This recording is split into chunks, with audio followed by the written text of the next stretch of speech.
En esta oportunidad, las profesoras hablarán de los retos que ha traído la actual crisis sanitaria en tres ejes: el hábitat, la movilidad y el espacio público, a partir de una reflexión sobre cambios en las ciudades y los desafíos que éstas representan.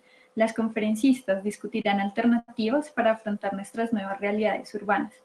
Las invitadas para esta sesión son las profesoras Juanita Montoya, Ana Marcela Ardila y Natalia Villamizar. Juanita Montoya es arquitecta de la Universidad de los Andes, magíster en diseño urbano, con énfasis en arquitectura del Politécnico de Turín, Italia.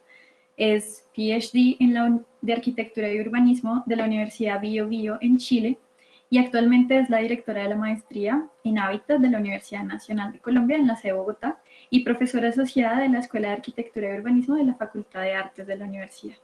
Natalia Villamizar Duarte es arquitecta, especialista en diseño urbano de la Universidad Nacional de Colombia, es MSc in Development in Planning, Building and Urban Design in Development de la Universidad del University College London.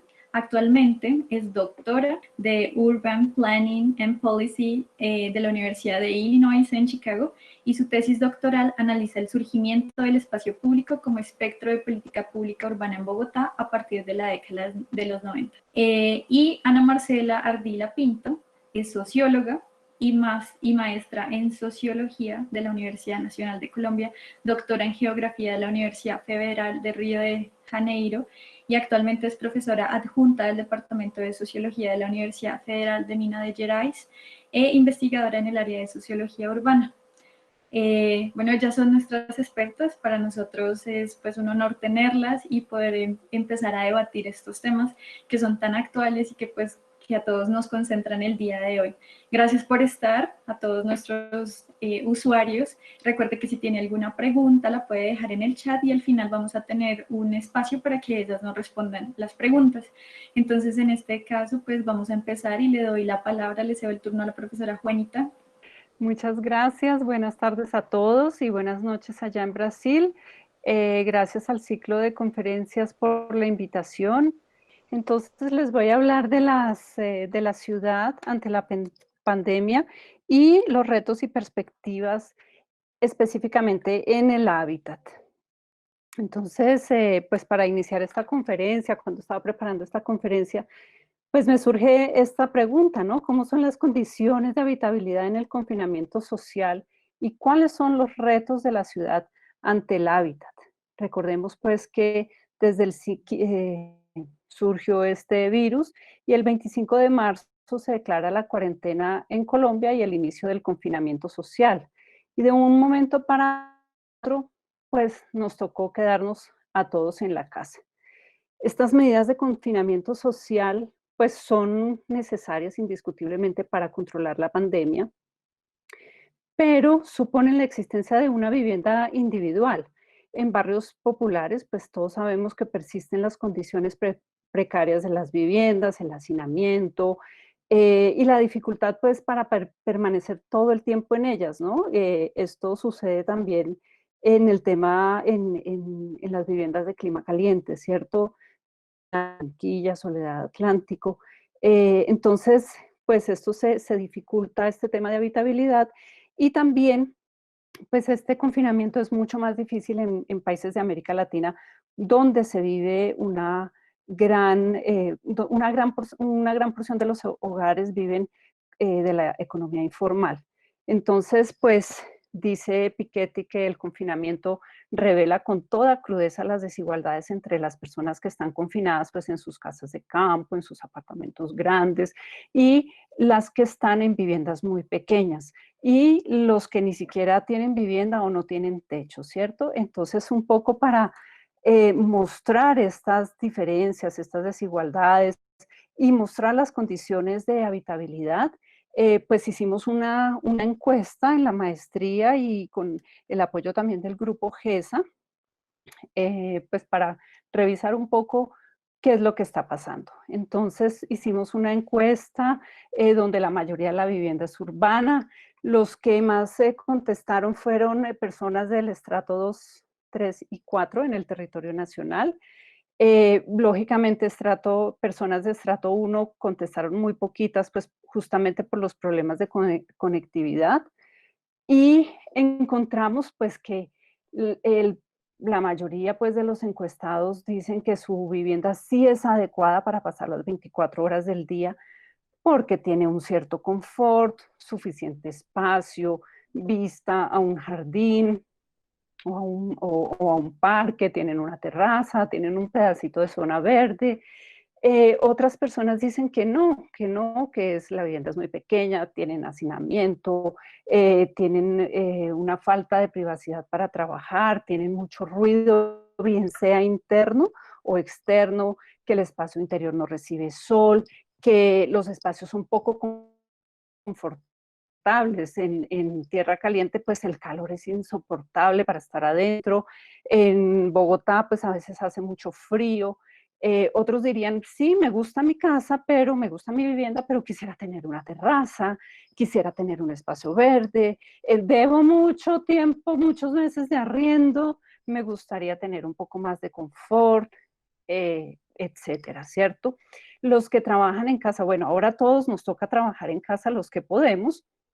De los que contestaron que trabajan en casa, dicen que es una maravilla porque no tenemos que salir a coger el Transmilenio o aguantarnos los trancones. Estábamos realmente un poco agobiados por este tema de la movilidad. Les gusta también porque hay flexibilidad en el manejo del horario, están seguros ante una posibilidad de contagio, hay una buena conexión a internet, un espacio cómodo.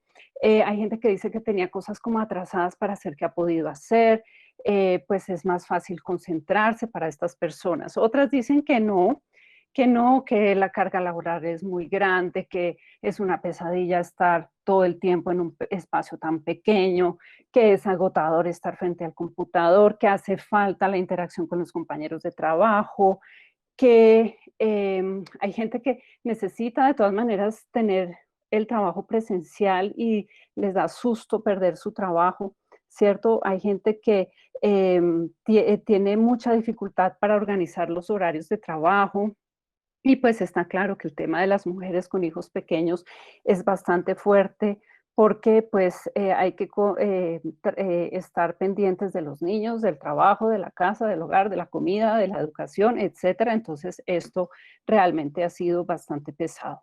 Los estudiantes que contestaron muchas encuestas, nuestros estudiantes de la facultad, también dicen que es una maravilla, ¿no? Los que están contentos estudiando desde casa, que pues es una maravilla no tener que salir a los trancones, que hay muchos que se demoran 2 horas en llegar a la universidad, hay otros que dicen que pedalean y pedalean en bicicleta desde las 5 de la mañana, dicen que controlan su tiempo, que están en un ambiente calmado. Otros dicen, este último testimonio, yo lo escribí porque me pareció muy interesante, como que se ahorra dinero, no hay que ir en el Transmilenio, que además duerme, que no trasnocha, que entrega todos los trabajos, que está tranquila, que no se ha enfermado. O sea, estábamos igualmente en un momento de un estrés y de un corre-corre de la vida diaria, pues bastante fuerte. Hay de todas maneras un 53% de los encuestados que dicen que prefieren las clases presenciales, que esto le genera mucho estrés, que las jornadas frente al computador, que lo mejor de la universidad son las interacciones sociales, que es difícil entender todos los temas, que las clases no están diseñadas pues para ofrecerlas virtualmente. Aquí hago un poquito un resumen porque pues no puedo presentar como toda la encuesta, pero también vimos que el 75% de los encuestados han cambiado la disposición de su casa, ¿cierto? Hay unos que vivían varias personas en un solo cuarto, se aburrieron y alguien dijo, me salí a dormir a la sala, otros que se salieron a dormir al comedor, otros que tenían 2 hijos, por ejemplo, y los mandaron a dormir al mismo cuarto para abrir el espacio del estudio. Otros dicen que pues la mayor parte también que dispusieron de un espacio pues para cambiarse los zapatos y la ropa cuando llegan de hacer las vueltas. Vimos que El 18% de los encuestados tiene conflictos con sus familiares por el uso de los espacios, ¿cierto? Porque todos trabajan en el mismo sitio y hay ruido, o todos hablan al mismo tiempo y hay molestia entre ellos.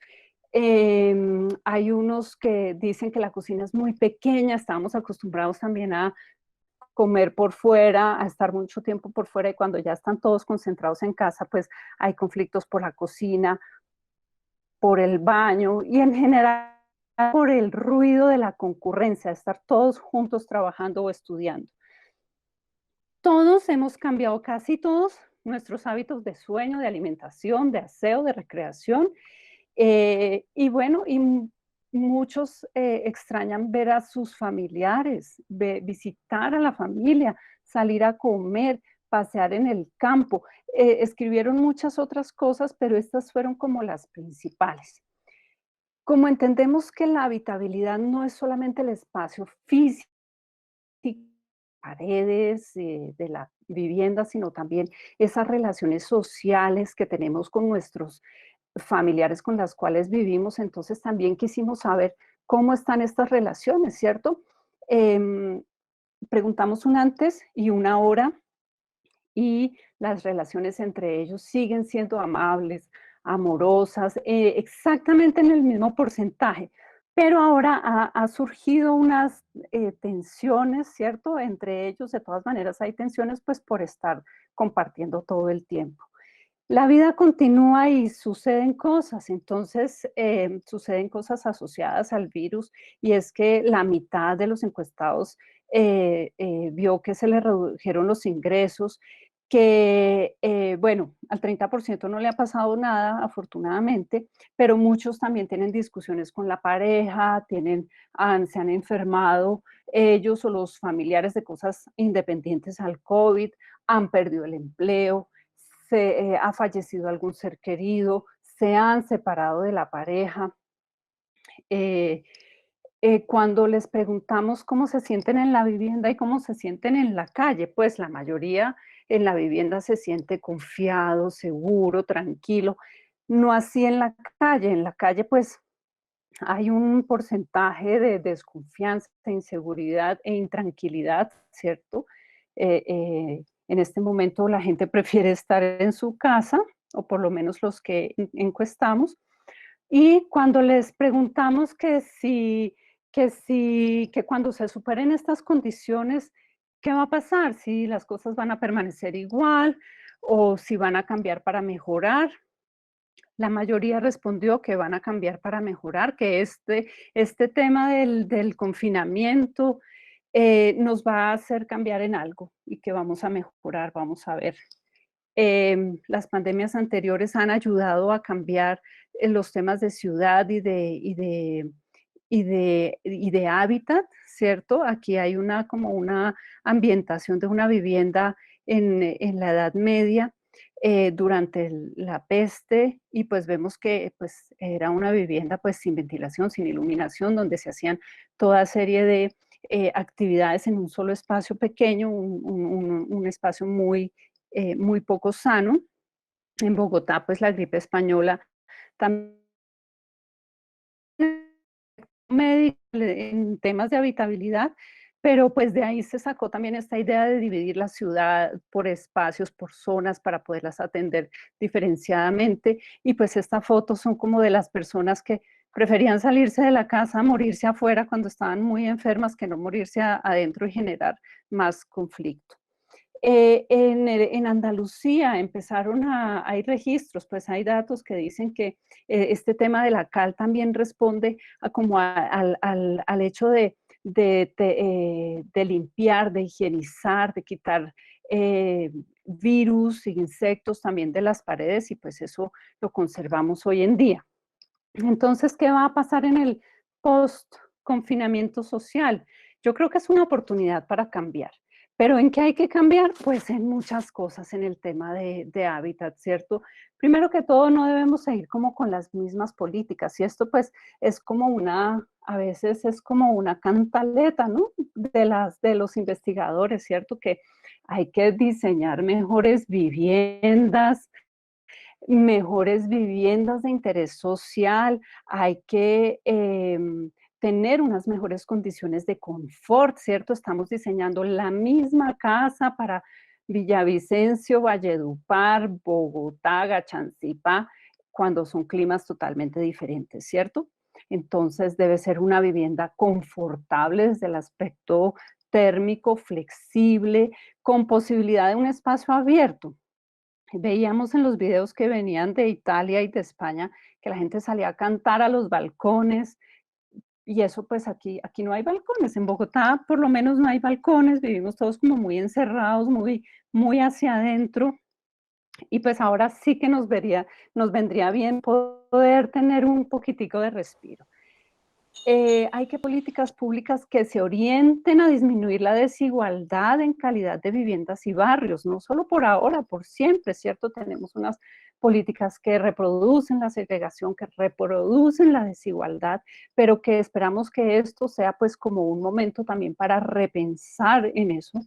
Necesitamos programas de mejoramiento de vivienda para adaptar las viviendas a las nuevas condiciones. Están diciendo que esto vamos a durar un periodo largo, que va a haber oleadas de virus, que de pronto vuelvan otros virus. Entonces, pues deberíamos tener desde la misma administración unas viviendas un poco más flexibles. Ya lo dije, mejorar las condiciones de habitabilidad y confort. También es importante darle más importancia al papel del barrio, ¿cierto? A la proximidad de la tienda local, a ese comercio local, a poder salir y recorrer poco espacio para poder lograr esas compras o la compra de los víveres, ¿cierto? Los temas las vueltas, la comprada de las medicinas y todo, como poderlo hacer como con más tranquilidad caminando, dejar también pensar en que estos barrios deben tener espacios públicos, locales, libres, ¿cierto? El parque de bolsillo, esto es tan importante, y los programas de vivienda construyen y construyen vivienda, pero no se animan o no se dan cuenta que hay que pensar también en la noción de barrio, de los espacios públicos, ¿cierto? Ahora con mayor razón los espacios públicos que son abiertos son mucho más importantes de pronto que el salón comunal, que lo era hasta hace un par de meses, ¿cierto? Y finalmente, pues un tema de conectividad para que no tengamos estas brechas tan grandes entre población vulnerable y pues población no vulnerable en Bogotá. Estas son pues unas ideas, esta es una investigación que está en proceso.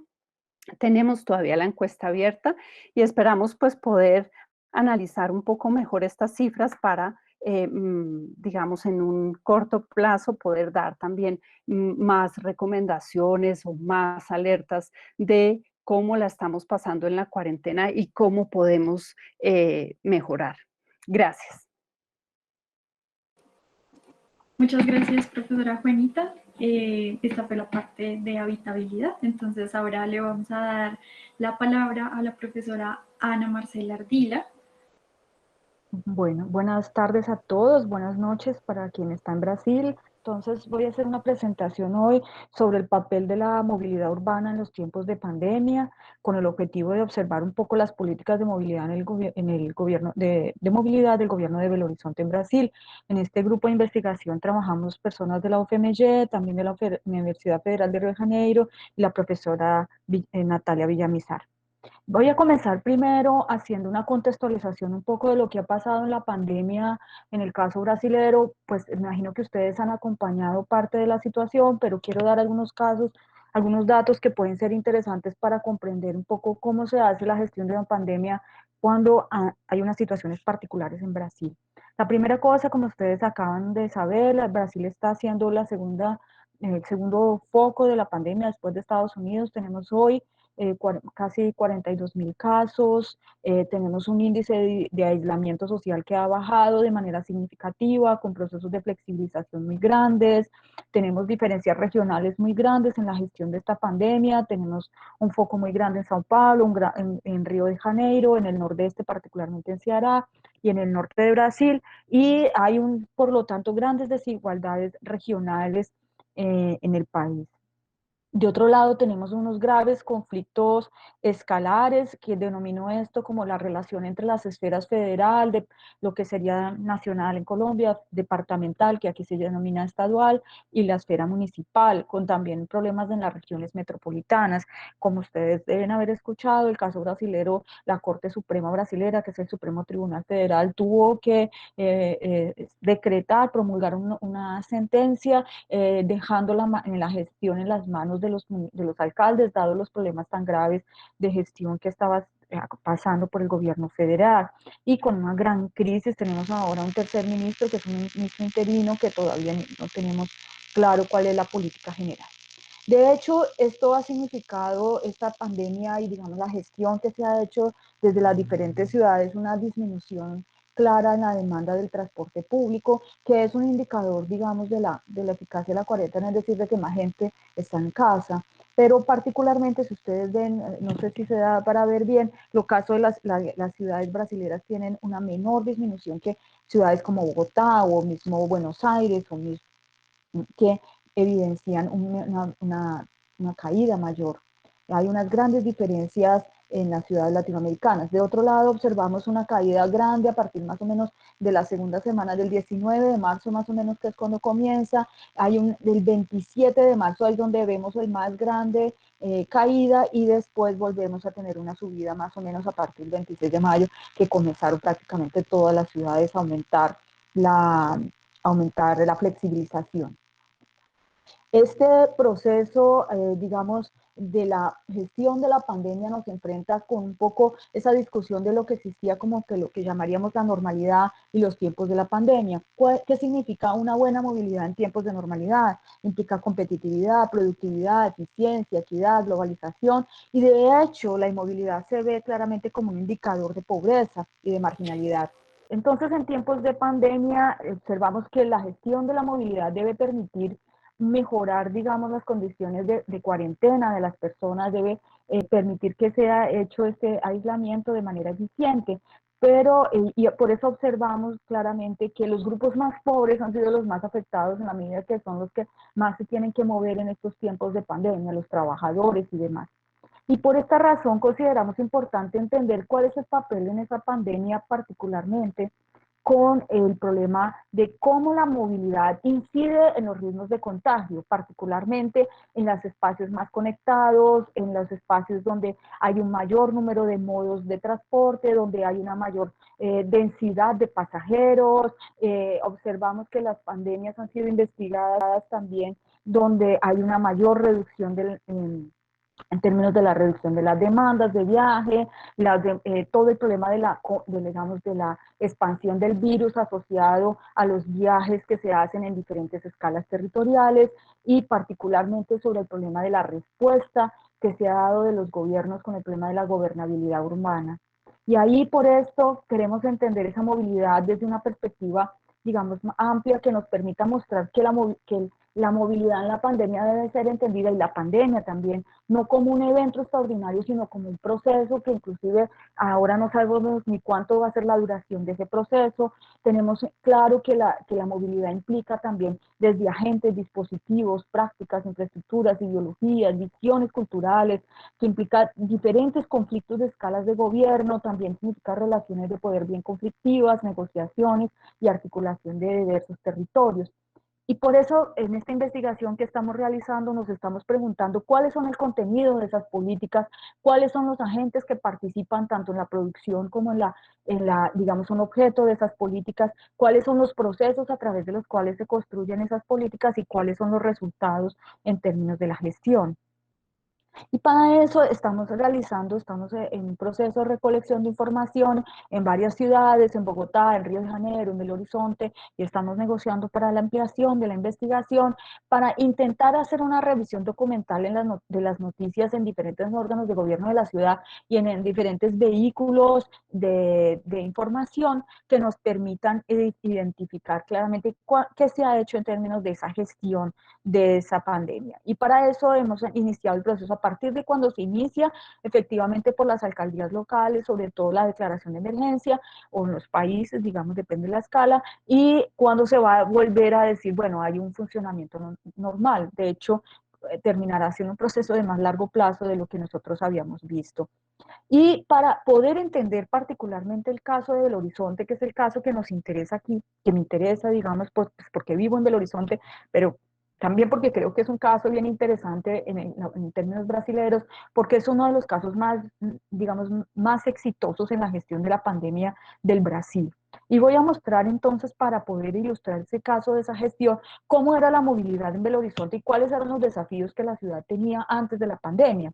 La primera cosa que hay que decir es que Belo Horizonte es una ciudad que tiene relativamente una densidad mucho más baja que Bogotá, digamos, en comparación con lo que estamos acostumbrados. La ciudad es una ciudad que tiene más o menos 2.500.000 habitantes y una región metropolitana de casi 5 millones con unos 32 municipios. Ahí ella es el centro de una red nodal muy grande, que inclusive es la que concentra los servicios de salud de más alta complejidad. Eso implica necesariamente que las demandas de salud de los otros municipios van a llegar a Belo Horizonte.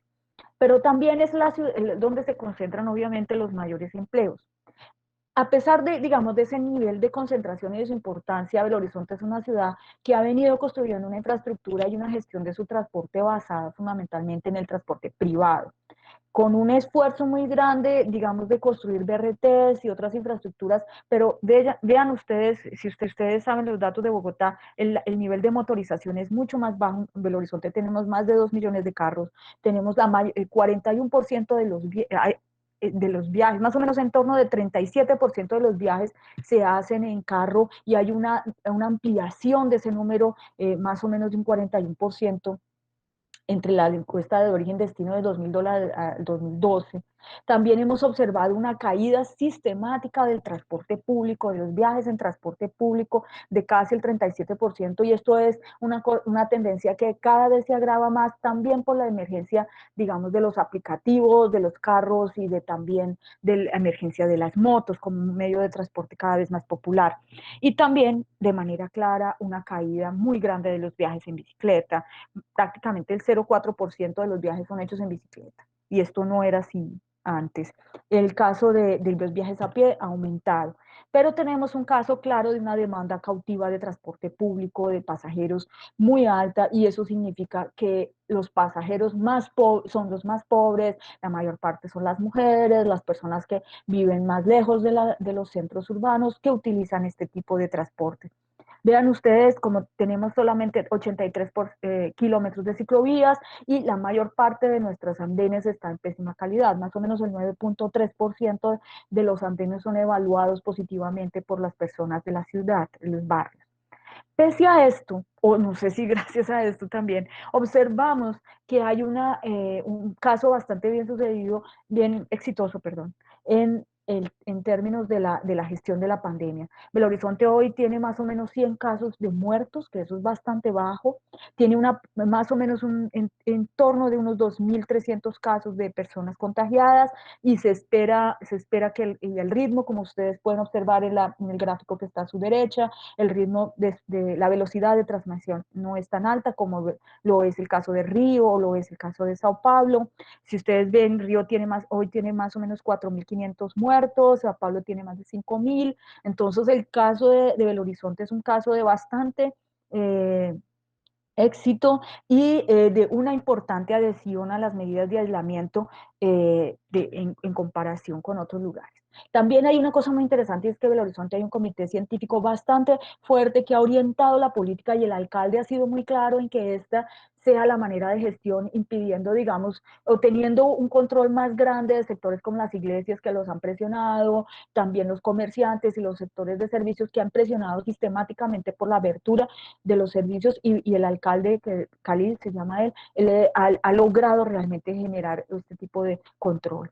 Y ahí ustedes pueden ver cómo de todas maneras, en comparación con otras ciudades, la adhesión al aislamiento social medido a través de los celulares, que es una medida que hace una empresa en loco, que se llama Inloco, que controla por los celulares, vemos que más o menos en torno de un 50%, 50 y tanto por ciento, vemos, y una flexibilización que está en el final del gráfico del 47%, que es esta semana pasada que comenzó una flexibilización y que va a continuar, digamos, en varias etapas. En Belo Horizonte claramente hay una reducción de en torno del 70% de la flota, pero eso ha significado, digamos, con esta flexibilización, un aumento de la congestión en los buses y la queja permanente de los pasajeros. De hecho, en Belo Horizonte el transporte se caracteriza por una baja frecuencia, por una gran aglomeración. Entonces, consuetudinariamente, antes de las medidas, digamos, de la pandemia, y ahora con la pandemia, con la reducción de la flota, eso significa realmente un aumento de la aglomeración. Y en términos específicos de las medidas que nosotros hemos rastreado, hemos encontrado más o menos en torno de unos 23 medidas, pero estamos rastreando otras medidas que estén asociadas a formas de control de las personas en la calle, incluyendo diferentes espacios de movilidad y espacios públicos, y hemos encontrado que la mayor parte de esas medidas fueron tomadas en las primeras semanas y progresivamente observamos menos medidas asociadas a esto. La mayor parte son medidas en términos de acciones concretas de control, de control para los diferentes agentes. También observamos que hay una poca relación con otras escalas de gobierno. La mayor parte de las medidas que citan en torno de elementos locales, poco citan elementos federales y estaduales, que creemos que tiene que ver con los conflictos escalares, con los conflictos con el gobernador del estado y con el presidente. Claramente hay una autorreferencia un poco a la gestión interna y un esfuerzo muy grande de definir medidas para lo que denomina toda la población. Digamos, pocas unidades territoriales se han hecho, pocas medidas buscan generar, por ejemplo, unidades territoriales o zonas de control, como por ejemplo lo ha hecho Bogotá. Ha sido más una gestión para la ciudad toda y pocas referencias a otras unidades. Lo que observamos también es que hay una fuerte orientación para el controlar lo que se denominan las áreas, digamos, áreas o actividades generadoras de viaje, que son los comercios y servicios, que son más o menos la mayor parte de las regulaciones, y los vehículos propiamente. Estaciones también son elementos bastante regulados, pero observamos que vehículos y establecimientos y el control de los establecimientos ha sido el principal elemento, además de algunas medidas de control de los peatones. La mayor parte de las medidas están asociadas a higienización y control de contagios. Es bien interesante, vamos a limpiar las estaciones, vamos a realizar un conjunto de acciones orientadas a impedir la velocidad del contagio, mantener distancia, el control de la demanda de pasajeros es un elemento importante, creando, por ejemplo, limitaciones, cambios de horario, restricciones de horario, para garantizar de alguna manera un mayor, digamos, una disminución del flujo. Inclusive se creó una medida para evitar que las personas ancianas, que aquí no están prohibidas de salir, utilicen el transporte público en ciertos horarios, pero la medida fue considerada inconstitucional por violar el derecho a la movilidad, que en el caso de Colombia las personas de tercera edad no han sido reguladas, han sido reguladas de otras maneras. Y cuando observamos el contenido de las medidas, observamos que hay una fuerte regulación sobre los usuarios, hay una idea, digamos, de promover servicios online para evitar que las personas salgan a la calle, hay un foco en ciertos grupos de riesgo, particularmente niños y personas de la tercera edad, y las personas en situación de calle, particularmente con algún nivel de control para garantizar su higiene, y De hecho, observamos también una invisibilidad de ciertos agentes, particularmente ciclistas, los motociclistas y las mujeres, que no aparecen en estas medidas, siendo que particularmente ciclistas serían una alternativa para el contagio, los motociclistas que se generalizaron por cuenta de los domicilios y por ser, la verdad, la forma de movimiento que más crece, casi un 300% en el largo plazo, digamos, así crecido, y en unas políticas destinadas al control. Y para concluir un poco mi presentación, yo quisiera mostrar que en la gestión de la pandemia, en el caso de Brasil, ha habido, en el caso de Brasil y particularmente de Belo Horizonte, el papel de la democracia local en la gestión de la pandemia ha sido central para garantizar esa capacidad, esa gobernabilidad del problema, porque con los conflictos con el gobierno federal, si no, estaríamos en una situación todavía peor. Las políticas realmente han permitido la disminución del contagio y la mortalidad, y observamos que a diferencia, por ejemplo, de Bogotá, donde los controles son más rígidos, aquí hay un control bastante más flexible, mucho más flexible. También hemos encontrado que las políticas se destinan fundamentalmente al control más que a la promoción de otras formas de movilidad, y pocas acciones destinadas a la cultura ciudadana, a la promoción de la participación de la población. La mayor parte son acciones de orden informativa. Y desafíos para el futuro, claramente es el problema de entender que la movilidad en la ciudad todavía sigue apegada a un modelo del urbanismo moderno basado en el transporte privado, con una a pesar de los cambios en el nuevo plan de ordenamiento que buscan formas alternativas, la visión de las medidas sigue promoviendo la idea de mantener el carro, mantener el transporte público sin considerar otros modos. Hay un aumento, claramente. Yo no tengo una visión tan positiva como Juanita estaba mostrando. Me parece que la motorización privada va a terminar siendo dominante.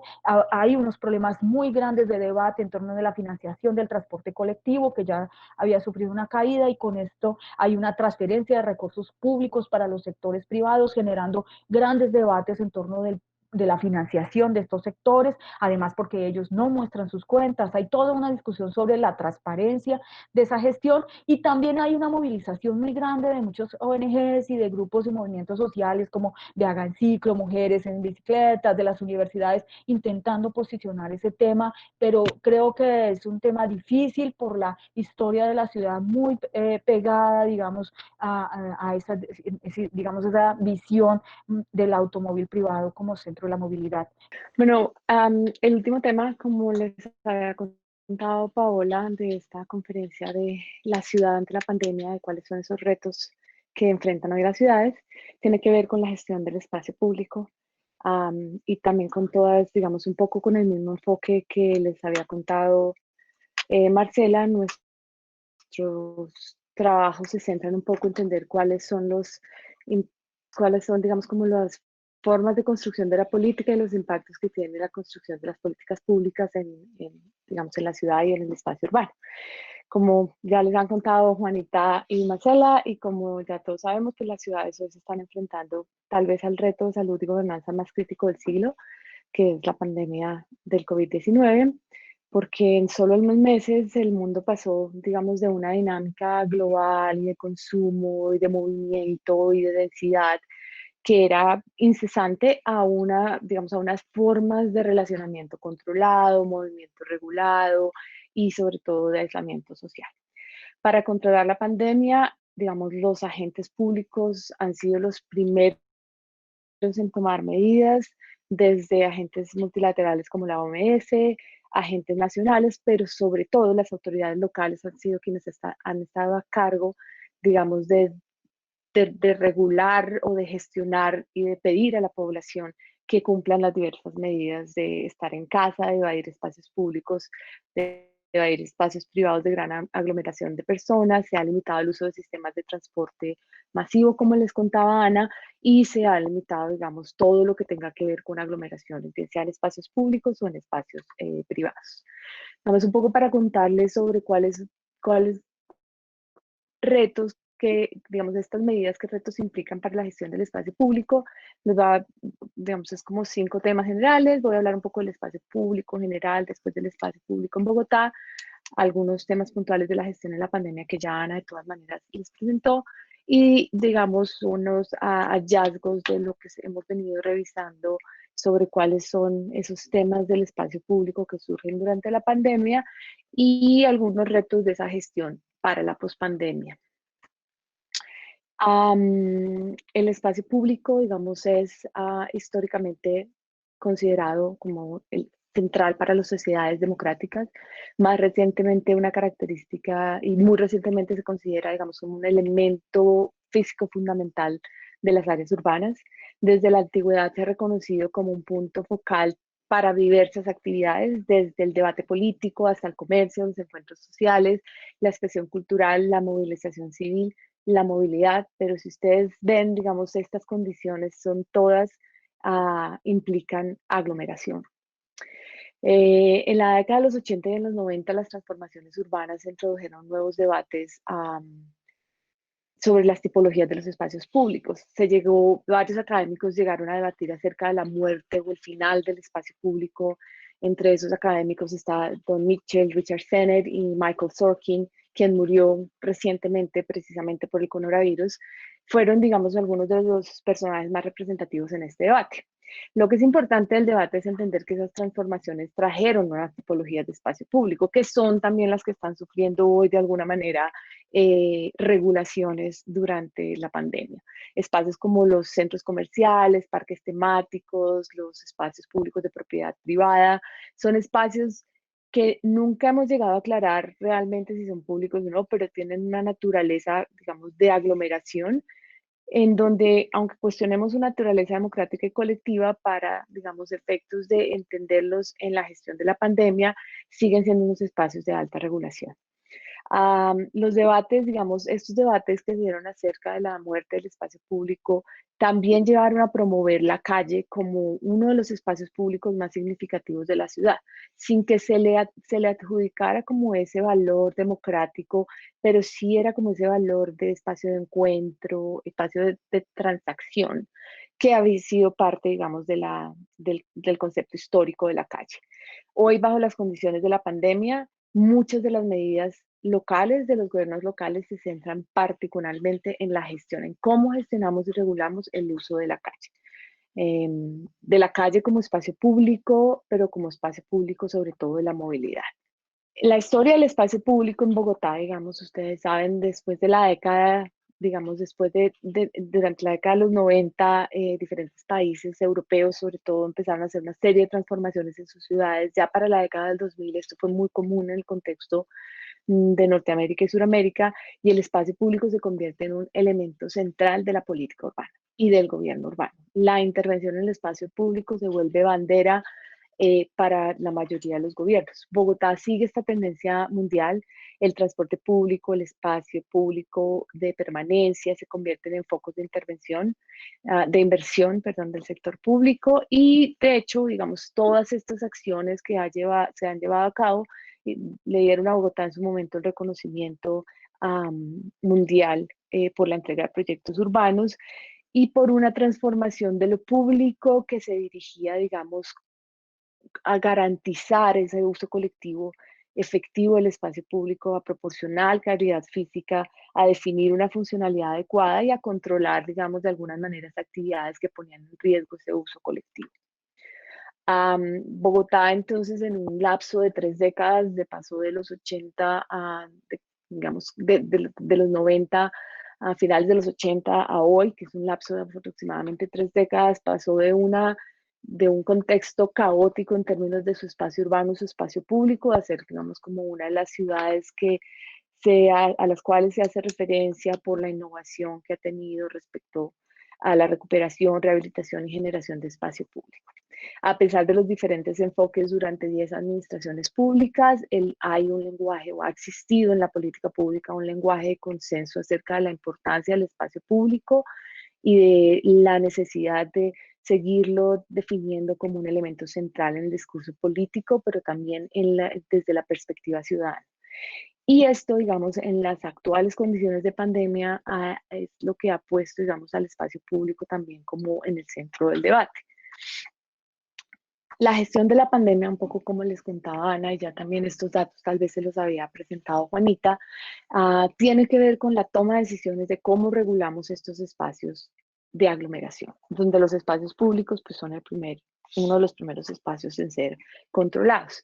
Diciembre de 2019 se detecta el primer caso con coronavirus o se registra porque el primer caso en China. Para febrero, digamos, se cierran, digamos, todas las formas de movilidad hacia afuera de esta provincia de Wuhan en China.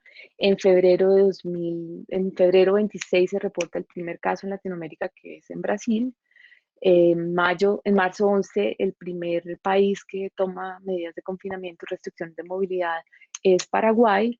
Ese mismo día la OMS declara el COVID como una pandemia. Para abril, a finales de abril, hay más de 3 millones de casos en 181 países. Para este momento, todos los países de Latinoamérica ya han impuesto algún tipo de restricción a la movilidad, la mayoría a nivel nacional, pero con diferentes aplicaciones y temporalidades en el nivel local.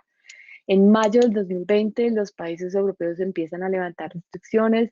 Hay una recurrencia de casos en algunas ciudades de China y de Asia, y los países latinoamericanos empiezan una apertura regulada de esa economía, eso que Ana llamaba la flexibilización, y en ese contexto Brasil surge también como el país de América Latina con mayor nivel de contagio, tasa de mortalidad y mayores problemas políticos de gestión de la pandemia. Para el día de hoy, el mundo ya ha alcanzado más de 7.4 millones de casos y de esos 1.4 millones están en América Latina.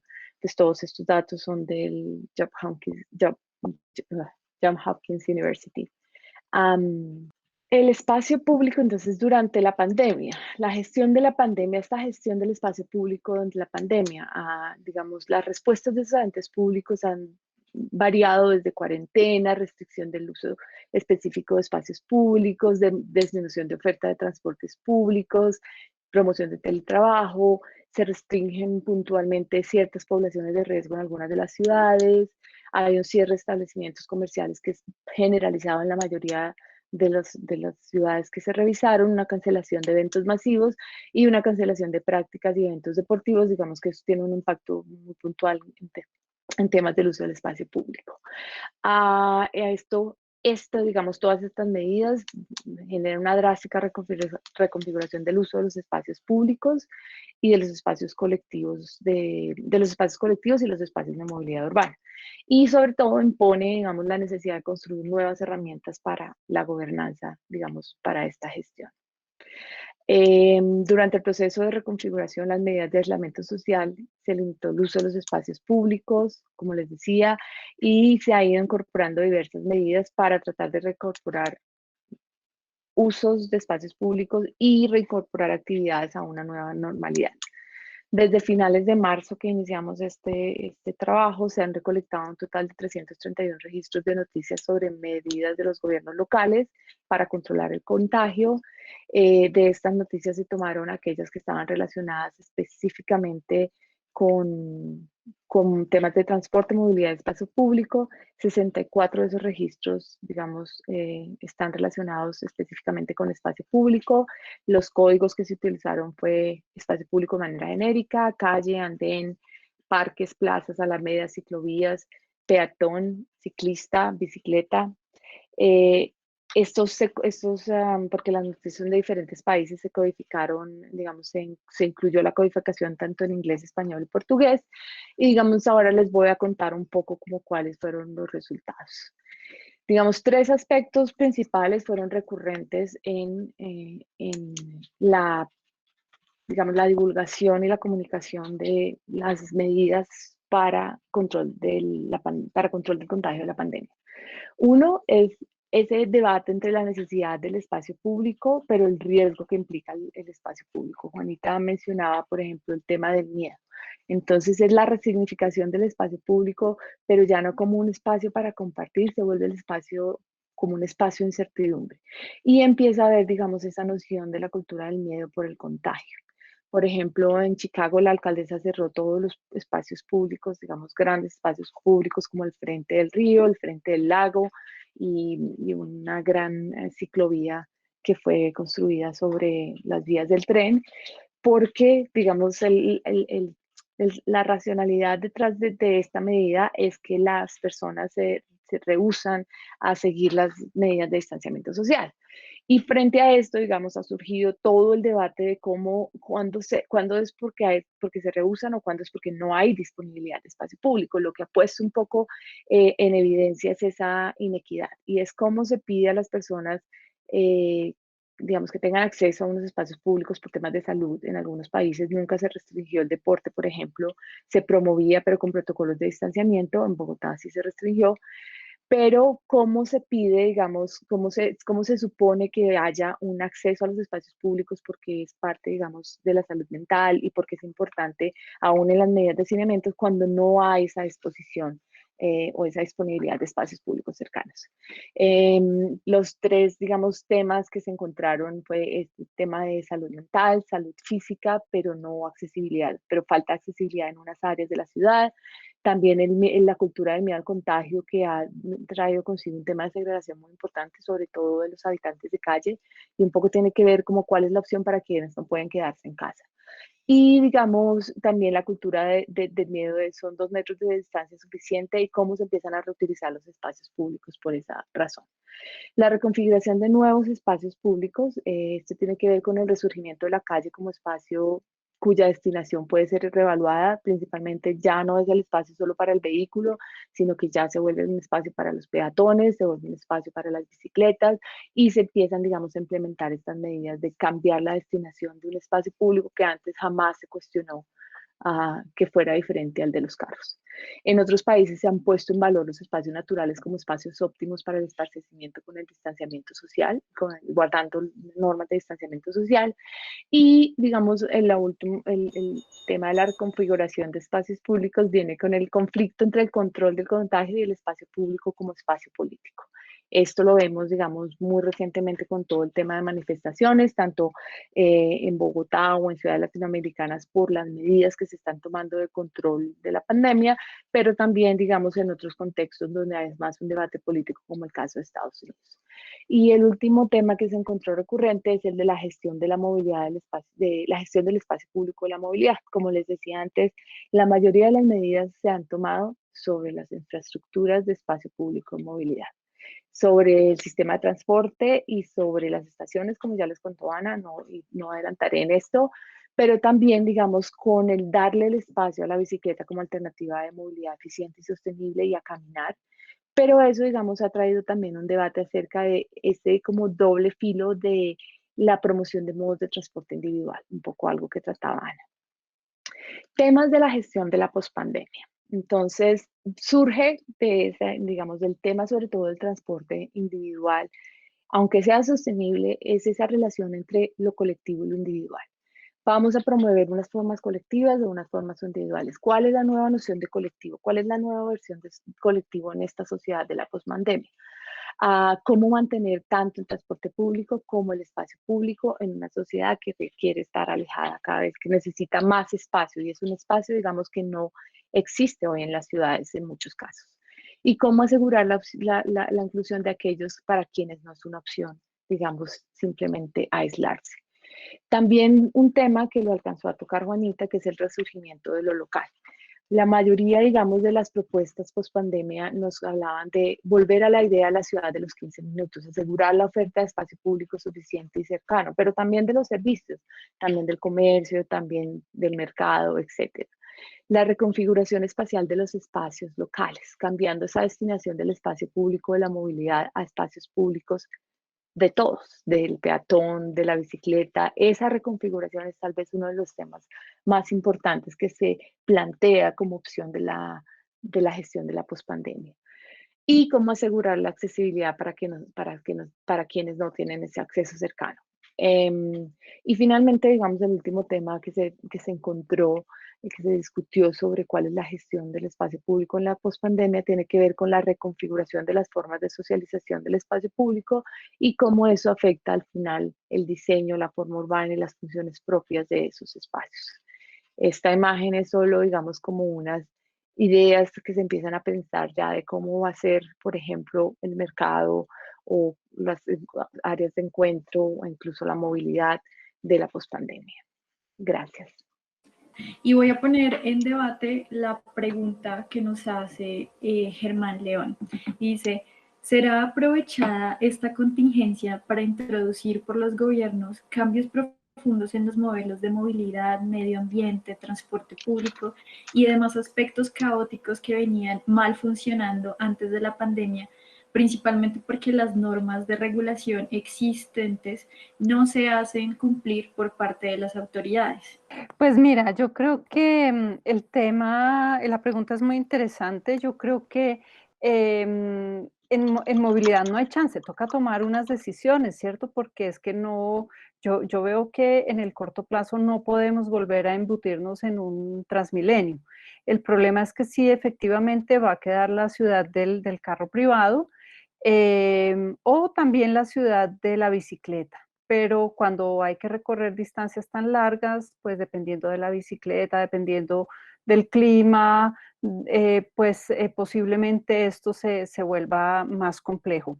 Históricamente, los gobiernos han tomado decisiones sobre todos los aspectos públicos, sobre efectivamente, por ejemplo, en el tema de los barrios informales, la gente generalmente construye su casa y el Estado construye las vías y los equipamientos y todo esto. Entonces, es posible que se mantenga algo de ese estilo, pues porque esos temas de espacio público y esos temas de movilidad, pues sí o sí los tienen que regular y los tienen que seguir manejando porque no hay chance de dejarlos así, ni devolver a los que teníamos. Ya en el tema de vivienda, pues es más difícil porque pues sigue habiendo los mismos problemas de siempre, de pues que las políticas son orientadas a ciertos grupos y no realmente a quienes lo necesitan.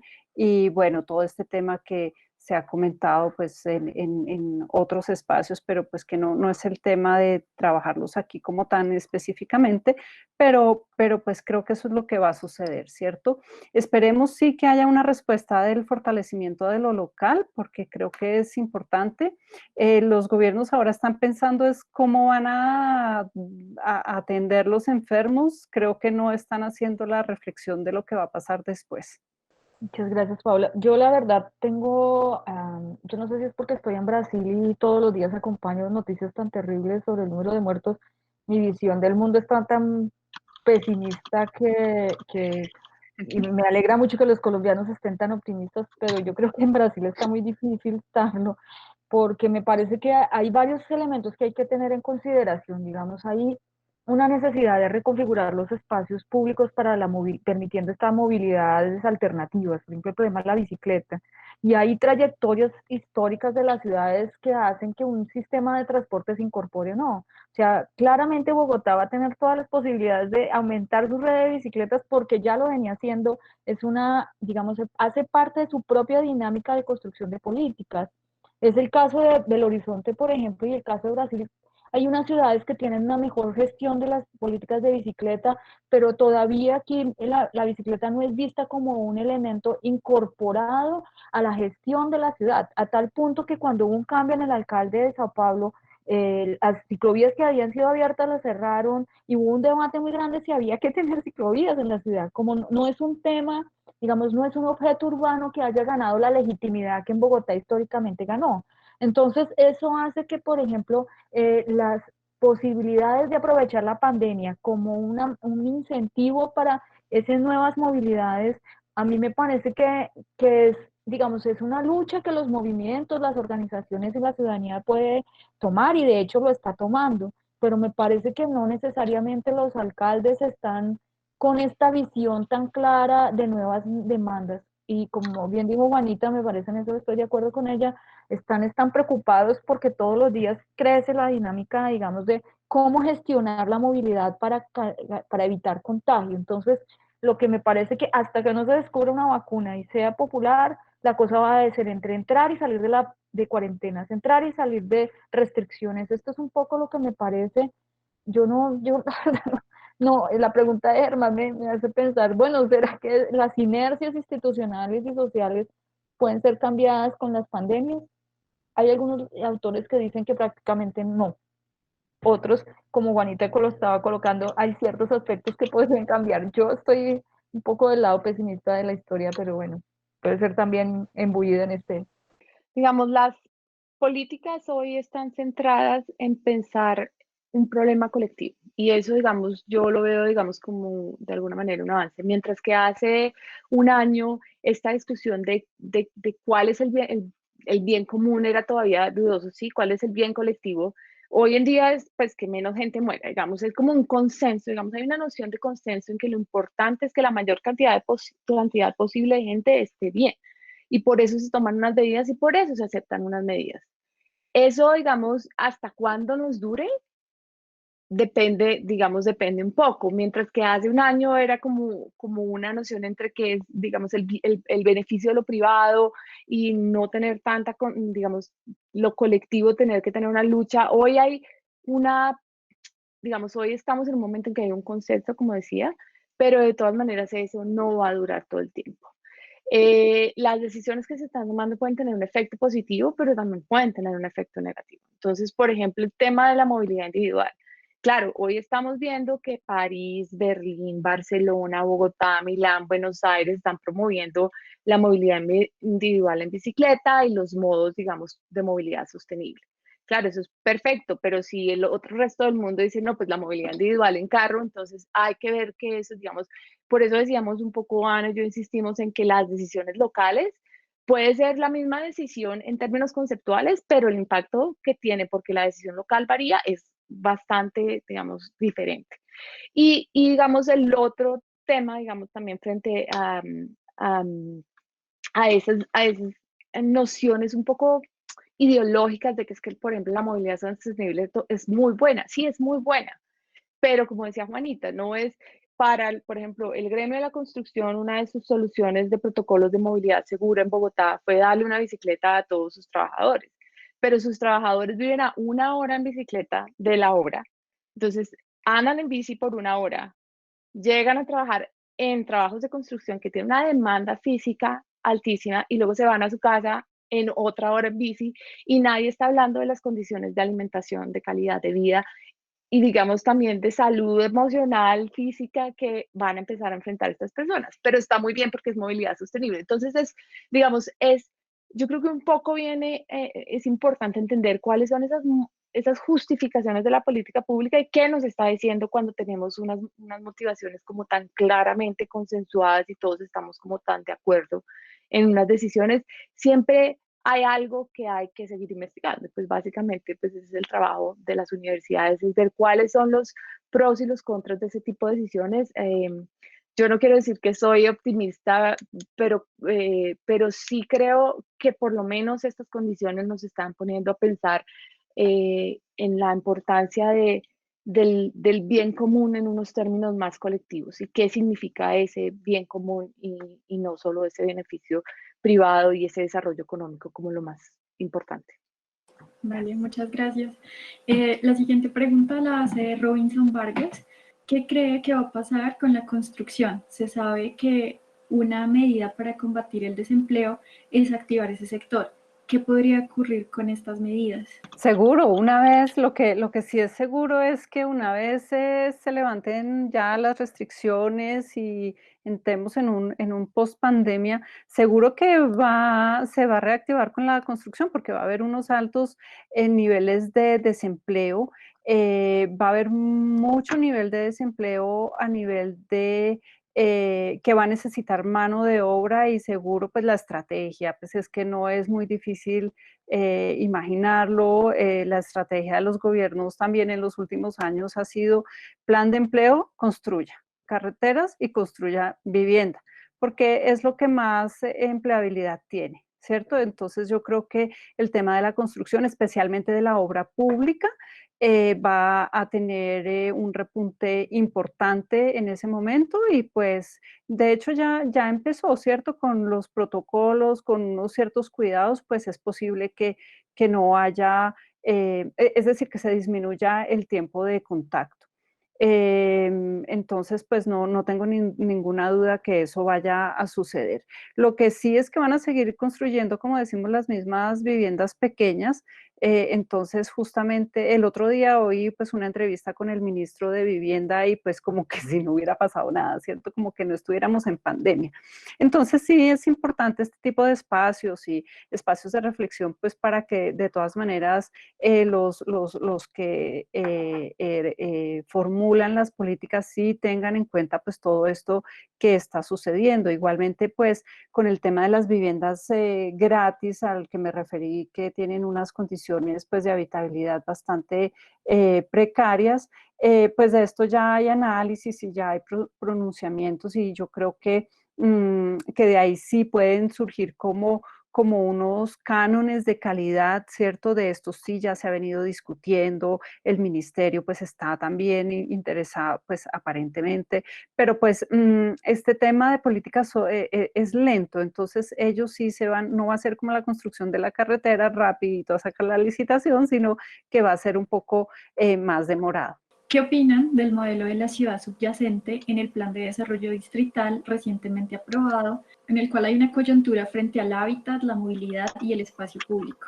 Digamos, yo creo que hay una tendencia importante en los planes de ordenamiento, y yo no voy a hablar de Bogotá porque hace años no vivo en Bogotá y me parecería irresponsable hablar con propiedad, no puedo hablar con propiedad, pero creo que hay una tendencia en general de entender hoy que no se puede más planear la habitación sin comprender los sistemas de integración tanto social como económica, que serían los espacios públicos y la movilidad urbana. De hecho, en Belo Horizonte, por ejemplo, una de las cosas interesantes que uno puede observar es que el plan de ordenamiento que existía antes del 96 era un plan que todavía continuaba en el modelo del urbanismo fortaleciendo el carro y los modelos de expansión.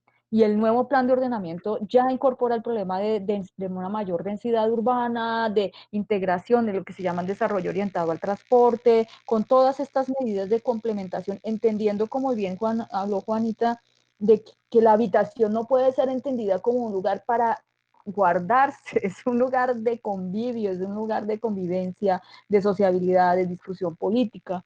Entonces, creo que eso va a ser una tendencia en los planes de ordenamiento cada vez más fuertes, incluyendo una búsqueda de una mejor accesibilidad a los servicios y de esa conexión mejor con la movilidad. Creo que eso va a ser, digamos, la clave para poder mejorar las condiciones de habitabilidad y también de eficiencia económica de la ciudad, menos viajes, menos polución, menos trancón, más agilidad, de mucha prestación de servicios. Eso podría ser una visión política que cada vez más me parece que se va incorporando y que debemos luchar para que así sea también los ciudadanos, que esta medida, esta visión tenga más legitimidad. El plan de desarrollo, primero, digamos, obviamente tiene un modelo de ciudad, o tiene una idea de ciudad, o tiene una idea de cómo debe ser el espacio urbano, pero digamos, esa tarea más específicamente es el plan de ordenamiento territorial. De todas maneras, yo creo que ha sido muy importante de este plan de desarrollo es que logró, tal vez por la coyuntura, integrar muchos de los aspectos, sobre todo en temas de movilidad, que son, digamos, centrales para la gestión de la pandemia y de la pospandemia, pero que también son como una parte de la agenda política muy importante de esta administración. Eso tiene que ver sobre todo con las ciclovías, con las ciclorrutas, como les decía, y con el tema de estaciones del sistema de transporte. Que es súper importante es que se asignaron recursos. Yo siento que eso es, digamos, como un tema que es que ya quedaron asignados recursos, por ejemplo, para el tema de ciclovías. Y eso que está sucediendo acá, que sucedió por la coyuntura del plan de desarrollo en el momento en que se estaba aprobando, pues también lo está haciendo París y también lo está haciendo en Italia. En París se destinaron 20 millones de euros para la construcción, para la reconfiguración de vías en vías para, digamos, en vías compartidas donde también haya bicicletas. Y en Italia lo que se hizo fue más un modelo de subsidios para financiar o apoyar la financiación, digamos, de promover la cicla como el medio de transporte. Entonces, me parece que el avance es lograr la asignación de recursos, que es lo que hace un plan de desarrollo, en estos temas, y como ustedes ven, el tema central, aunque el espacio público es súper importante y el hábitat es tal vez en donde se genera el mayor impacto en la pandemia, la gestión pública está centrada en la movilidad. Yo creo que el plan de desarrollo sí está centrado en movilidad y seguridad, que son como los dos temas críticos de Bogotá. Sin embargo, en el tema del hábitat, digamos que tiene muy buenas intenciones, tiene pues unas novedades interesantes que quiero señalar, aunque tiene poco dinero, ¿no? Tiene muy pocos recursos, entonces pues nos vamos a quedar como con unos planes interesantes, unas cosas interesantes, pero que al final no van a generar un gran impacto. Se habla de la ciudad cuidadora, ¿cierto? Donde se van a tener muy en cuenta las personas que están a cargo de personas en condición de discapacidad o de sí, o de niños, ¿cierto? Entonces, pues como que se le cambia un poco la visión. También se van a preferenciar pues auxilios y ayudas para mujeres cabeza de familia. Tiene temas interesantes como una política de arrendamiento. Sabemos que hay una gran cantidad de hogares en Bogotá que viven en arriendo y que pues no hay una política realmente de arrendamiento en Bogotá. Eso es interesante. Hay temas interesantes como el plan Terrazas, que viene siendo más que un plan Terrazas, a mi modo de ver, es un plan de reforzamiento de vivienda en barrios populares que lo necesita, pero como digo, el impacto pues va a ser muy pequeño por los recursos. Este plan Terrazas está asociado al cable que está proyectado para San Cristóbal, mejor dicho, que del 20 de julio hacia la montaña, la localidad de San Cristóbal, sí, efectivamente. Entonces, pues el cable se chupa una gran cantidad de recursos, la vivienda muchos menos, y además va a ser una cosa como dispersa, ¿no? En una manzana aquí sí, aquí no, aquí sí, aquí no, porque están viendo son las viviendas que tienen solo un piso de altura, que que tienen un valor hasta tantos salarios mínimos, porque después ya no es vivienda social y ya no pueden intervenir, pero sin embargo creo que es interesante empezar a tener ese tipo de planes. Hay proyectada la curaduría cero, que es tremendamente importante. Aquí en Bogotá, digamos, las licencias de construcción se tramitan en las curadurías, todas quedan en el norte, cuesta bastante dinero sacar una licencia, y en este caso la curaduría cero está justamente presentada para un tema de vivienda económica, de mejoramiento de vivienda en barrios populares, y pues esto es bastante interesante. De hecho, nos han llamado de la Caja de Vivienda Popular para que participemos en una mesa para montar esta curaduría, y pues estamos muy como trabajando en ese sentido con mucho interés. ¿Qué más les puedo decir? Pues que hay el componente de vivienda nueva, que es más o menos como el mismo recurso destinado en el plan de desarrollo pasado a este plan de desarrollo, que también se la dan a los constructores, que esperemos que no hagan la misma vivienda contenedor, que tengan en cuenta pues estas cosas que están sucediendo hoy en día. Y hay otros proyectos ya, digamos, de menor escala, como el tema de la iluminación de los espacios públicos para que las mujeres puedan transitar con mayor, digamos, seguridad. Sí, entonces mucho es dirigido pues al tema de las mujeres, y el plan de desarrollo se llama un contrato social, ¿no? Como un poco reconocer también, reconocer que hay hogares más vulnerables o de menores ingresos que están incluidos allí en esta política. Entonces, por eso digo, pues es muchas buenas intenciones, como un cuento muy bien estructurado en ese sentido, y que esperamos pues que pues pueda tener una buena ejecución, aunque como ya dije, pues no creo que tenga un gran impacto, pero por lo menos empezamos, que es lo importante. El tema de la ciudad de 15 minutos, ¿de qué autor viene? Que la ciudad de 15 minutos fue uno de los, como de las agendas incluidas en la campaña de Anne Hidalgo, que es la alcaldesa de París. Ok. Bueno, hay otra que la hace Andrés Felipe Villamil y dice: ¿qué características debe optar el modelo de vivienda para proyectos futuros para flexibilizar el espacio de interiores y los espacios de servicios o complementarios por la vivienda para mejorar la habitabilidad teniendo en cuenta las problemáticas que se han hecho evidentes en la cuarentena? Pues fundamentalmente un tema de espacio, es decir, que no tengamos viviendas tan pequeñas o que por lo menos se tenga en cuenta diversos tipos de vivienda, no hacer un conjunto con solamente viviendas de 50 metros, sino que se tenga diferentes tipos de vivienda para diferentes tipos de hogar. Que sean unas viviendas confortables desde el punto de vista térmico, ¿cierto? Que donde en Villavicencio, en Yopal, en Cartagena, que pues tengan unas adecuadas condiciones de asoleación, ¿cierto? Que no les entre el sol, el rayo del sol, que tengan pues unos elementos para que, de sombra, de vegetación, para que las temperaturas internas puedan ser mejores, que tengan una adecuada ventilación y que esas no sean las mismas viviendas que se diseñan para Bogotá. La vivienda flexible, o sea que no esté llena, por ejemplo, la mini cocina chiquita, a veces es mejor tener la cocina más abierta, pero pues más que todo el tema es el tema del espacio y de estos temas de iluminación y ventilación y de, pues digamos, también espacios internos, habitaciones que no sean tan mínimas, ¿cierto? Que no quepa solo una cama porque de repente pueden dormir dos personas allí. Entonces, un poco para mirar unos elementos un poco más flexibles. Básicamente eso sí. Dice, la ciudad está vista como un espacio único.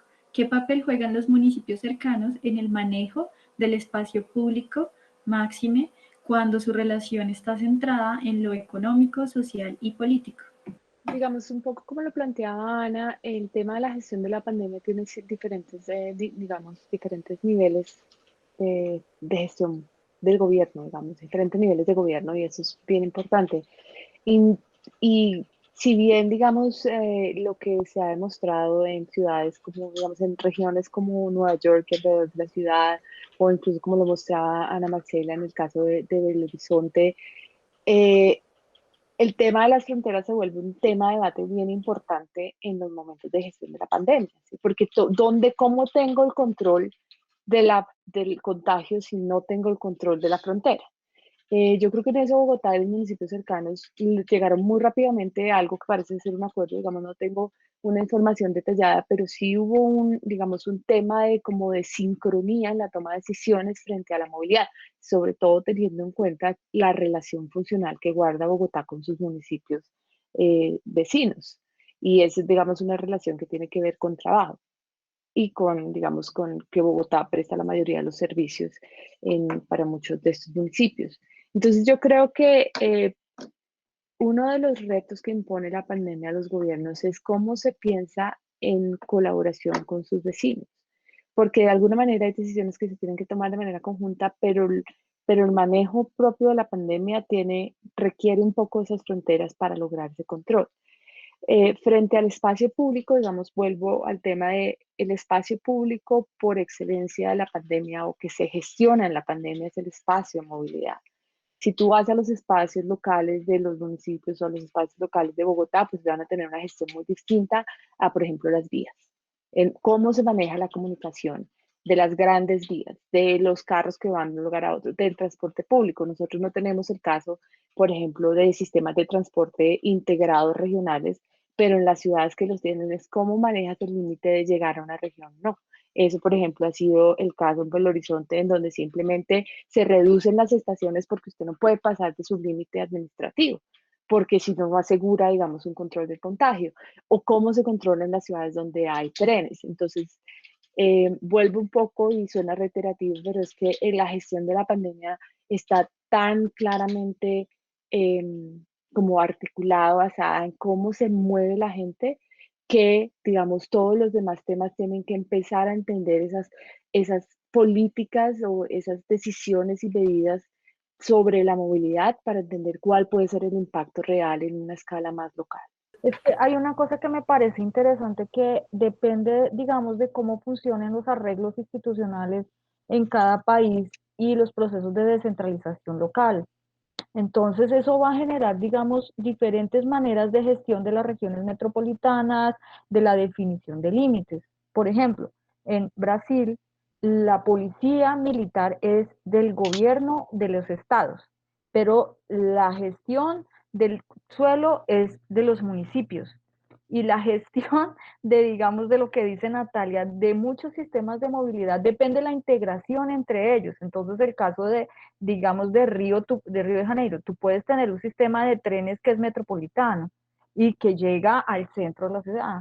Pero, por ejemplo, el caso de Belo Horizonte, tú tienes dos sistemas que están uno al lado del otro, un metropolitano que atiende los municipios de la región y un municipal que no se conectan. Entonces, los arreglos locales son muy diferenciados y eso genera también muchos conflictos por la gestión de los recursos. Como bien habló la persona que hizo la pregunta, ¿la ciudad sí es única? Sí, las personas se mueven como si fuera. En la región metropolitana el límite entre un municipio y otro es prácticamente invisible, prácticamente. Pero en la vida real, por ejemplo, el alcalde del Horizonte dijo, aquí no entra nadie que venga de un municipio que no haya hecho restricción y restricción para el contagio. Y entonces la gente la bajaban de los buses y la dejaban en la mitad de la carretera y no podían entrar a la ciudad.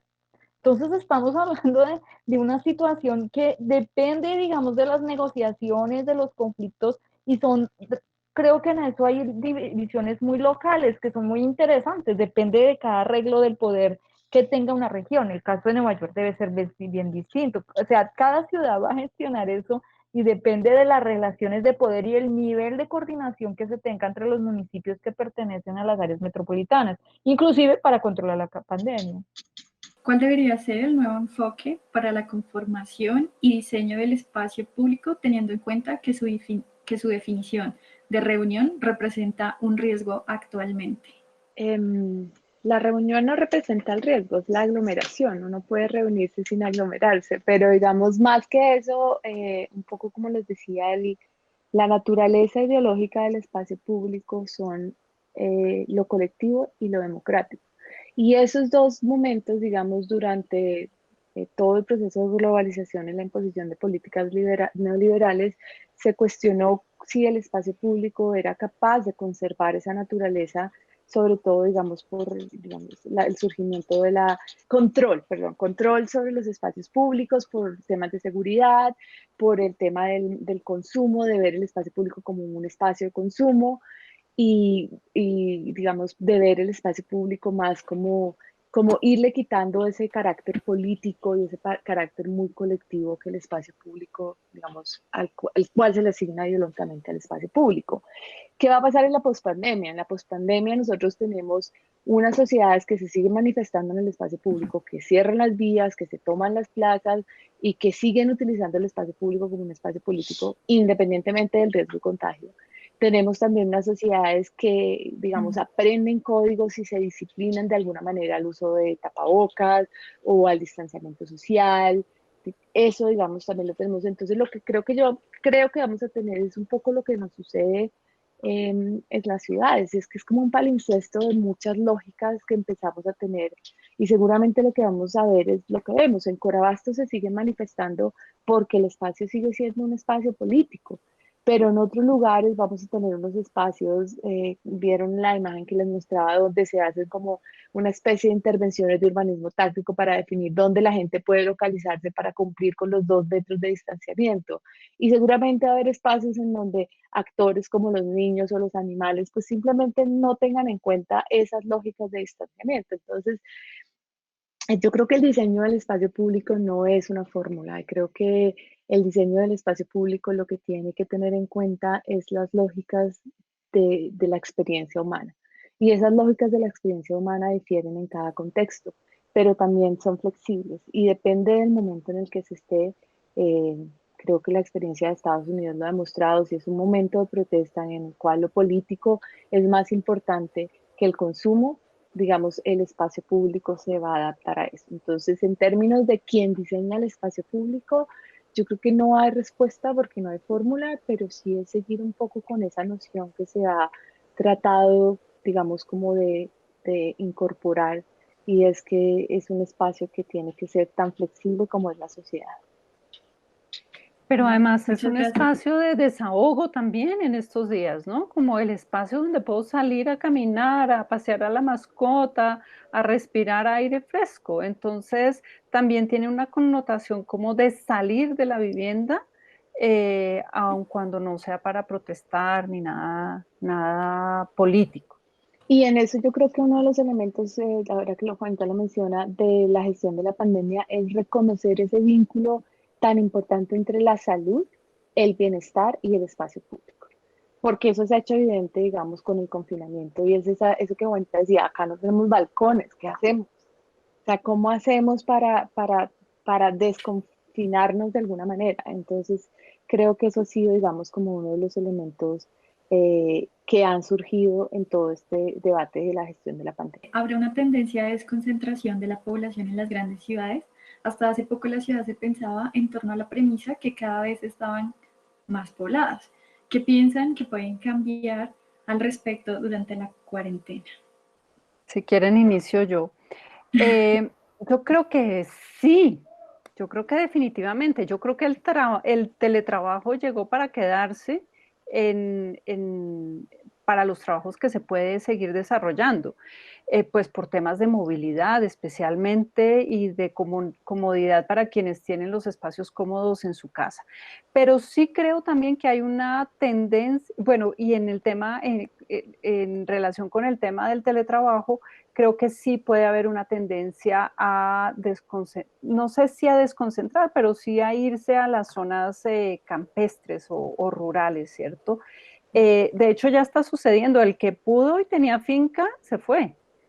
El que pudo se fue y está pasando la cuarentena en el campo sin tantas restricciones, puede salir a caminar en municipios pequeños donde pues no hay tanta angustia, donde hay unas reglas sí que se están cumpliendo, parece que bastante bien en ciertos sitios.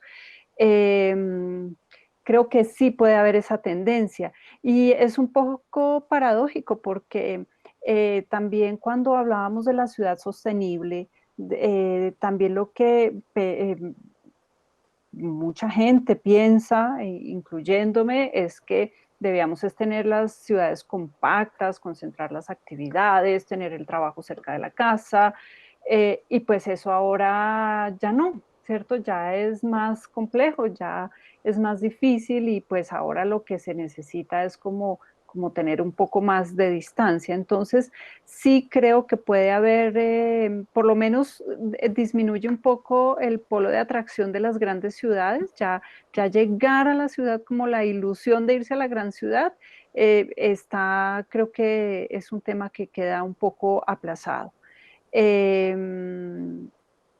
Y está pasando pues en muchas ciudades, no solo en Bogotá, ¿cierto? Entonces, pues vamos a ver qué pasa, pero sí, tampoco es una cosa tan masiva, ¿cierto? Porque realmente no son muchos los que tienen esta posibilidad, pero sí yo creo que va a frenar un poco el crecimiento así desbordado que tenía la ciudad. Buenas tardes. Quería preguntarles si consideran que estamos ante una nueva forma de control social a través del control de los espacios públicos, los cuales reproducen las relaciones sociales del capitalismo y sus problemáticas. Yo la verdad pienso que todo depende un poco, yo quisiera un poco vincular la pregunta sobre el problema de la migración y esto. Primero hay una tendencia demográfica al crecimiento de ciudades intermedias, en el caso de muchos países, incluyendo Brasil, en el caso de muchos países de América Latina, o sea, no hay por razones de calidad de vida, por razones de diferentes elementos, desconcentración de actividades económicas, etcétera, hay este proceso de ese crecimiento. Entonces, pero me parece que, dicho eso, también creo que hay muchas personas que no pueden cambiar de vivienda y eso me parece importante. No es fácil la movilidad residencial, sobre todo para quien no tiene, y en el caso de América Latina eso es claro, digamos, los niveles de desigualdad en la movilidad residencial. Pero me parece que, y ahí la pregunta de las dinámicas de control, que las ciudades tienen una capacidad, la gente de la ciudad tiene una capacidad muy grande de construir espacios alternos donde ese control es difícil de ser realizado y nuestros gobernantes en América Latina tienen mucha dificultad para controlar esas actividades. Yo creo que las ciudades latinoamericanas siempre esta idea de que se va a poder controlar. esto ya lo vi en China, hay reconocimiento facial, hay ciudades que están evaluando a sus ciudadanos, los policías tienen niveles de control de cada uno de los ciudadanos, sabe si se portan bien o no. O sea, la condición de la ciudad depende del régimen democrático, de gobierno político que está también, eso va a depender. Yo la verdad en América Latina tengo la impresión de que, mire, se están diciendo, hay una pandemia, se están muriendo y resulta que apenas abrieron los centros comerciales, todo el mundo salió como loco a comprar y no hizo fila y el gobierno no puede hacer nada y hay una pandemia. Entonces piensen cuál es la capacidad que tenemos de controlar realmente, efectivamente. Claro que podemos mejorar ciertas cosas y también para usos autoritarios ese nivel de control, pero es difícil ese ejercicio. Yo tengo más confianza en nuestra incapacidad de construir, o sea, la incapacidad de los gobernantes para construir proyectos de control y la capacidad de las personas de crear negociaciones del control, y por eso creo que las ciudades latinoamericanas tienen esos juegos de negociación. Pero claro que creo que hay proyectos autoritarios y que hay gente que los quiere realizar. Teniendo en cuenta los problemas que tiene el transporte masivo debido a la facilidad de contagio, ¿qué debería pasar con el Metro de Bogotá y otros proyectos de transporte masivo? ¿Se debería invertir en el desarrollo de centros de trabajo más cercanos a las zonas de vivienda o invertir en infraestructura para transporte alterno? Hay que hacer bien el trabajo de, digamos, de la identificación de la demanda. Sé que en Bogotá ya hay unos esfuerzos, pero me parece que el proyecto ustedes podrán hablar mejor, creo que no ha ido para frente. Yo tengo la impresión de que depende de la velocidad con que encontremos una vacuna que se va a reforzar o no el transporte público. Si la cosa, digamos, si la vacuna llega rápido, la sociedad va a volver un poco a esas normalidades, reconfiguradas, pero normalidades. Si la cosa se demora, los sistemas de transporte público van a ser pensados y sobre todo la capacidad que tenemos para mantenerlos, porque con la disminución de la demanda va a ser difícil, digamos, de mantener los subsidios a los empresarios, los subsidios en los pasajes, pero depende mucho, digamos, de la velocidad con que consigamos tener una solución a la pandemia. Digamos, me parece que eso es una variable importante y también de cómo salgan las ciudades latinoamericanas de la crisis económica y de financiación por cuenta del coronavirus también. Una deficiencia de la ciudad es la falta de espacio público en su mayor parte, en lugares de invasión, por ejemplo, o hacia las periferias, aún en barrios antiguos que por su topografía no tienen andenes o ciclorrutas. ¿Cómo dar respuesta a la ciudadanía en esta época de pandemia? Pues muchas ciudades ya han, digamos, iniciado ese proceso y es básicamente es reconvertir las vías en espacio público. Y eso, digamos, esa ha sido la experiencia como más expandida, tanto en Europa, también en Estados Unidos y en Latinoamérica. Y es básicamente, pues, no hay suelo, digamos, la generación de espacio público siempre ha sido una deficiencia y ha sido una deficiencia no solamente, digamos, en nuestro contexto. Dejar suelo para espacio público es muy complejo en el desarrollo urbano porque es un suelo que no es rentable.